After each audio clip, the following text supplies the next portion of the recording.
హైదరాబాద్ నగరం నడిబొడ్డున ఉన్న నాంపల్లి ప్రాంతం భారీ అగ్ని ప్రమాదంతో ఉలిక్కిపడింది. స్థానిక ఫర్నిచర్ దుకాణంలో ఒక్కసారిగా మంటలు చెలరేగడంతో రంగంలోకి అగ్నిమాపక సిబ్బంది దిగి 18 ఫైర్ ఇంజన్లతో మంటల్ని ఆర్పివేశారు.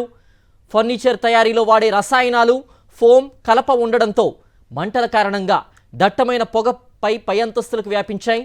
4 అంతస్తుల భవనంలో ఉన్న 2 చిన్నారులతో సహా మొత్తం 6 వ్యక్తులు చిక్కుకున్నారు.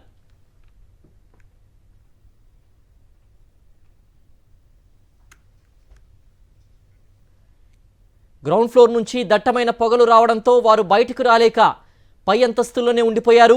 క్రేన్ల సహాయంతో భవనం పైభాగంలో ఉన్న వారిని క్షేమంగా బయటకు తీసుకువచ్చేందుకు రెస్క్యూ టీం తీవ్రంగా శ్రమిస్తోంది. గాలి పీల్చుకోవడం ఇబ్బందిగా మారడంతో లోపల ఉన్న వారి పరిస్థితి ప్రస్తుతం ఆందోళనకరంగా మారింది. దీంతో రోబోను రంగంలోకి దించారు అధికారులు. రెస్క్యూ చాలా కష్టంగా ఉందని, దట్టమైన పొగ కారణంగా సహాయక చర్యలకు ఆటంకం ఏర్పడిందన్నారు సిపి సజ్జనార్. బిల్డింగ్కు సెట్ బ్యాక్ లేకపోవడంతో సమస్యగా మారిందన్నారు.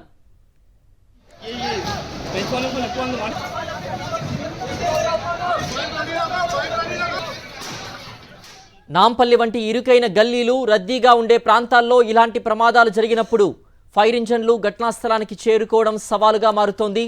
గతంలో కూడా ఇలాంటి ఘటనలు జరిగిన నేపథ్యంలో వాణిజ్య సముదాయాల్లో ఫైర్ సేఫ్టీ నిబంధనలు పాటించకపోవడంపై అధికారులు ఆందోళన వ్యక్తం చేస్తున్నారు. ముఖ్యంగా నివాస గృహాల మధ్య ఇలాంటి గోడౌన్లు, దుకాణాలు ఉండడం వల్ల ప్రమాదాల తీవ్రత పెరుగుతోంది. షార్ట్ సర్క్యూట్ వల్లే ఈ ప్రమాదం జరిగి ఉండొచ్చని అధికారులు అనుమానిస్తున్నారు.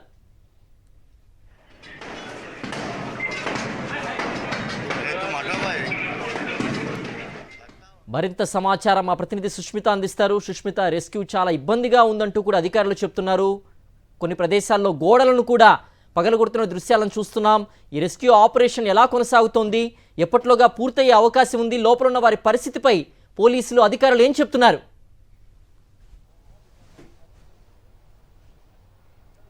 గత కొన్ని గంటలుగా కూడా చూస్తూ ఉన్నాము, రెస్క్యూ ఆపరేషన్ అయితే జరుగుతూ ఉంది. కానీ లోపలికి వెళ్లేందుకు అధికారులు చాలా ప్రయత్నాలు చేస్తూ ఉన్నారు. కానీ కొద్దిమేర ఇబ్బందిగా కనిపిస్తున్న పరిస్థితి అయితే కనిపిస్తుంది. సో ప్రస్తుతం మనం చూస్తున్నాం ట్యాప్ యాంగిల్ సాక్షి టీవీ ఎక్స్క్లూజివ్గా చూపిస్తూ ఉంది. అయితే మొత్తంగా ఈ 4 ఫ్లోర్స్తో కలిపి మొత్తం కింద సెల్లార్ కూడా ఉంది. సెల్లార్ నుంచి కూడా మంటలు చెలరేగినట్టుగా కూడా చెప్తున్నారు. కింద నుంచి రావడం పూర్తిగా 4 ఫ్లోర్స్ కూడా పూర్తిగా వ్యాపించాయి. వ్యాపించిన అనంతరం కూడా మొదట మంటలు ఎక్కువగా ఉన్నప్పటికీ కూడా మంటలను ఆర్పివేశారు. కానీ మంటలు ఆర్పివేసినప్పటికీ కూడా పొగ ఎక్కువగా బయటకు వస్తూ ఉంది. రెస్క్యూ ఆపరేషన్ కొద్దిమేర ఇబ్బంది కలుగుతున్నది మనం చూస్తూ ఉన్నాము. కొద్దిమేర స్కై లిఫ్ట్ ద్వారా కొంతమంది సిబ్బంది వెళ్ళి పొగని ఆర్పే ప్రయత్నం చేస్తున్నారు. లోపల పగలగొట్టి లోపలికి వెళ్ళే ప్రయత్నం చేస్తున్నారు. కానీ ఎక్కువగా పొగ రావడం కారణంగా కూడా స్కై లిఫ్ట్లో ఉన్న సిబ్బంది కూడా లోపలికి వెళ్ళలేక బయటకు వస్తున్న పరిస్థితి. ఒకవైపు గాలి రావడం కారణంగా అంతా ఒకవైపే రావడం, అలాగే అధికారులకి కొద్దిగా మేర ఇబ్బంది తలెత్తుతున్న పరిస్థితులు అయితే మనం చూస్తున్నాము. మొత్తంగా కూడా 1:30 ప్రాంతంలో ఈ ప్రమాదం జరిగినట్టుగా కూడా స్థానికులు చెప్తూ ఉన్నారు. ఆ సమయంలో కింద సెల్లార్లో 2 చిన్నారులు ఉన్నారు, అలాగే ఒక పెద్ద వ్యక్తి కూడా ఉన్నట్టు కూడా తెలుస్తుంది. ఆ చిన్నారులను కాపాడే ప్రయత్నంలో మరో 2 కూడా లోపలికి వెళ్ళారు. వారందరూ కూడా లోపలే ఇరుక్కుపోయినట్టుగా కూడా తెలుస్తుంది. వారు ఎక్కడ ఉన్నారు ఏంటి అని ఒక ఆనవాళ్ళు కూడా తెలియని పరిస్థితి. మరోవైపు కుటుంబ సభ్యులు కన్నీరు మున్నీరుగా విలపిస్తూ ఉన్నారు. 2 గంటల ప్రాంతం నుంచి కూడా అగ్నిమాపక సిబ్బంది కంట్రోల్లోకి తెచ్చే ప్రయత్నం చేస్తూ ఉన్నారు. ఒకవైపు మంట కంట్రోల్లోకి వచ్చినప్పటికీ కూడా పొగ పూర్తిగా కూడా ఎక్కువగా వ్యాపించిన పరిస్థితి. పూర్తిగా ఈ పరిసర ప్రాంతాలను కూడా పొగతో కమ్ముకుపోయిన విజువల్స్ అయితే మనం చూస్తూ ఉన్నాము. దాదాపు 18 ఫైర్ ఇంజన్స్తో కూడా ఆర్పే ప్రయత్నం చేస్తున్నారు. కానీ మంటలు అయితే అదుపులోకి రావడం లేదు. ఏదైతే ఫర్నిచర్ షాప్, ఒక ఫర్నిచర్ షాప్లోని చాలా వరకు రకరకాల ఫర్నిచర్స్ ఉండడం కారణంగా ఒక కంపెనీకి సంబంధించినవిగా పలు రకాల కంపెనీలు ఫర్నిచర్ షాప్స్ ఉన్నాయి. ఒకవైపు గోడౌన్ ఉంది.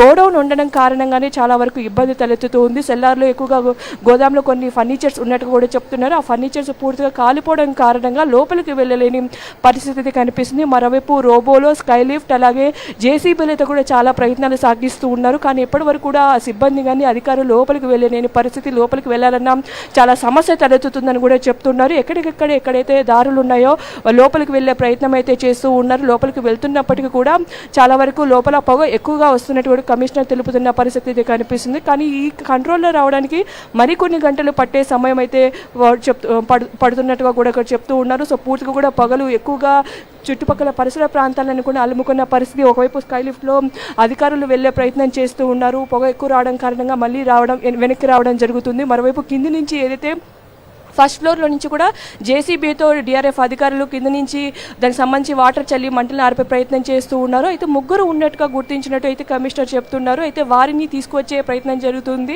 మరో ఇద్దరు ఎక్కడున్నారు ఏంటి అనేది కూడా ప్రశ్నార్థకంగా మారింది. చిన్నారులు ఉండడం కారణం దాదాపు 6th 5th క్లాస్ చదువుతున్న పిల్లలు ఇవాళ సెలవు కావడంతో ఇవాళ ఇంట్లోనే ఉన్నట్టు కూడా తెలిసింది. వాళ్ళ తల్లిదండ్రులు కూడా బయటికి వెళ్లారు పని నిమిత్తం. అయితే ఆ సమయంలో షార్ట్ సర్క్యూట్ అవడం వల్ల ఆ పిల్లలు ఇంట్లో ఉండడం దానికి కారణంగా వారికి పొగ దాటికి ఆ మంట దాటికి ఏ విధంగా ఉన్నారన్న పరిస్థితి కూడా తెలియని పరిస్థితి అయితే కనిపిస్తుంది. మరోవైపు కుటుంబ సభ్యులు అయితే ఏ విధంగా ఉన్నారని కూడా అధికారులను అడుగుతున్న పరిస్థితి. అయితే అధికారులు లోపల ఎటువంటివి తెలియకపోవడం కారణంగా వారికి ఎటువంటి సమాధానం చెప్పలేకపోతున్నారు. అయితే పూర్తిగా ఈ మంటలు దాటికి కంట్రోల్ అవ్వడానికి కొన్ని గంటల సమయం పట్టే అవకాశం ఉన్నట్టుగా కూడా తెలుస్తుంది. సో పూర్తిగా కూడా మనం చూస్తున్నాం అన్ని ఫ్లోర్స్ కూడా మంటల దాటికి అలాగే పొగ దాటికి పూర్తిగా నిండిపోయిన పరిస్థితి. అద్దాలు ఏవైతే పగలగొట్టారో ఆ అద్దాల్లో కూడా ఫర్నిచర్ పూర్తిగా ధ్వంసమైంది. ఆ ఫర్నిచర్ నుంచి వచ్చే కలపక నీరు ఎగ్జిట్ వీటువంటి ఫోమ్ ఉండడం కారణంగా ఇంకా పొగ ఎక్కువగా వస్తున్నట్టుగా కూడా అధికారులు చెప్తూ ఉన్నారు.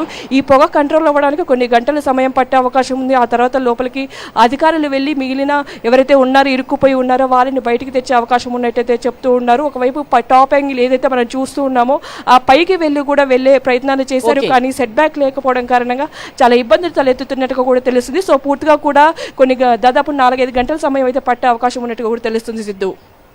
ఓకే సుష్మిత.